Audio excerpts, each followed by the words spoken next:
I am Professor Yogesh Kokate in a mechanical department. In this video, we are going to demonstrate the thermal conductivity of insulating powder. Before going to the demonstration, we have to understand what are the components present in the system. As we discussed, we have to find out the thermal conductivity of insulating powder. This insulating powder is filled inside this sphere. There are two spheres, one is an inner sphere and one is an outer sphere. Inside the inner sphere, there is an heater so as to we can provide the heating source. This is outer sphere. In between inner and outer sphere, there is an insulating powder. For that, we have to find out the thermal conductivity. On an inner sphere, there are 4 thermocouples, and on an outer sphere, there are 6 thermocouples. So there are 10 thermocouples. These wires are attached to these thermocouples and connected to the temperature indicator. On this temperature indicator, by shifting this knob, we can easily find out or we can easily determine the temperature. This is voltmeter and this is ammeter. On a voltmeter, we get the voltage and on ammeter, we get the current. These voltage and current we provided with the help of thermostat. So this is like a fan regulator. As we clockwise rotate it, voltage and current increases, and likewise heat is provided to the heater, and this heat is flow in a spherical manner. Likewise we provide the wattage. Now we go ahead how to proceed for the experiment. According to the procedure, first of all we have to on the main switch. Once the main switch is on, then gently you have to increase the wattage with the help of thermostat. As the wattage is increased, you can see with the help of voltage and ammeter readings are get increased. As this will be increases, the heating of the heating coil will be get increased, and this heat will be get transfer in a spherical manner. Due to that, temperature are get increases at the inner side and outer sphere. That temperature we can read with the help of T1, T2, T3, T4 for inner surface, T5, T6, T7, T8, T9, T10 for outer surface on this same display. This reading you have to take after 10-minute time of intervals.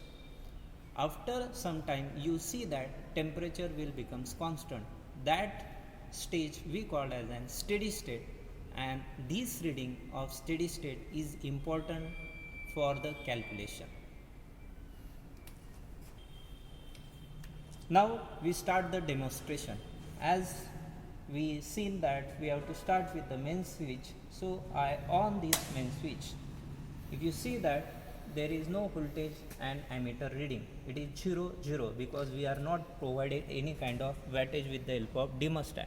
If you see the temperature, all the temperature will be in the range of 34-35, which is a room temperature because there is no heat supply. Now I put this knob on T1 and I start giving the wattage to the hemisphere. So I continuously and gently increase the thermostat so as to voltage and current will be increased, means wattage provided to the heater is get increased. Now if you see the result on a voltage and ammeter, readings are continuously get changed.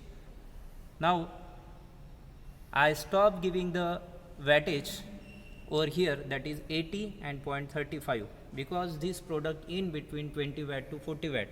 For this setup, important is that you have to provide the wattage in between 20 watt to 40 watt.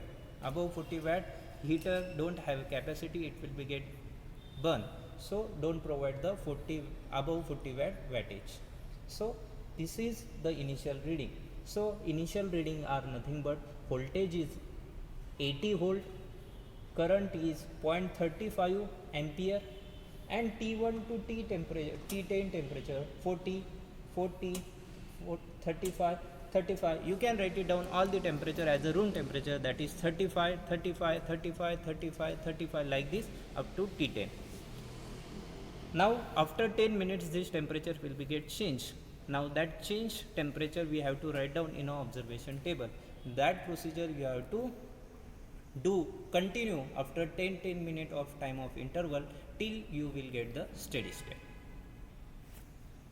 Hi, dear student, now we have to take the readings. After 60-minute time of interval we are taking a reading. If you see that voltage is now 82 volt and current is 0.35 ampere, which is quite similar to our previous 60-minute reading. Now we have to take the temperature. First temperature T1 is 121, T2 122, T3 113, T4 113, T5 49, T6 50, T7 50, T8 48, T9 48, T10 48. Now only 10 thermocouples are there. If I am putting on 11, it will showing no result. So there is no display. So only 10 thermocouples are there. That's why readings are like this. Now again we have to keep this temperature indicator on T1 so as to we can use for the next observation. Okay. After 10 minutes of time of interval we have to take the reading. Okay. Hi student. Now after 1 hour and 45 minutes we have to take the next reading. As we can see on a voltmeter, reading is 83 volt. On a ammeter, reading is 0.35 ampere. Now we have to take the reading of temperature indicator.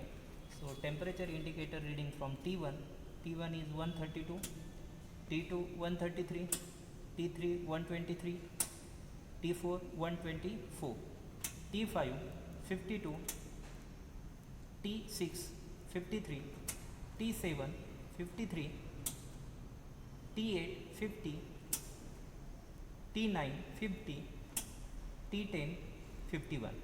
So only 10 thermocouples are there. So we take a knob finally on T10. Now once the reading completed, we have to put this knob again onto T1. After 10 minutes, that means after 1 hour and 55 minutes, we are taking the reading.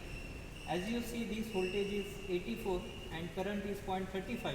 Now we have to take the temperature starting from T1. T1 is 1. Now we have to take T1 134, T2 135, T3 125, T4 125, T5 52, T6 53, T7 53, T8 51, T9 51 and T10 51. If you compare this temperature to the previous one, now we have to take this knob on the T1. Okay, as if you compare this temperature reading to the previous one, near about temperature are same. So steady state is reached. So for this reading you have to make the calculation. Thank you.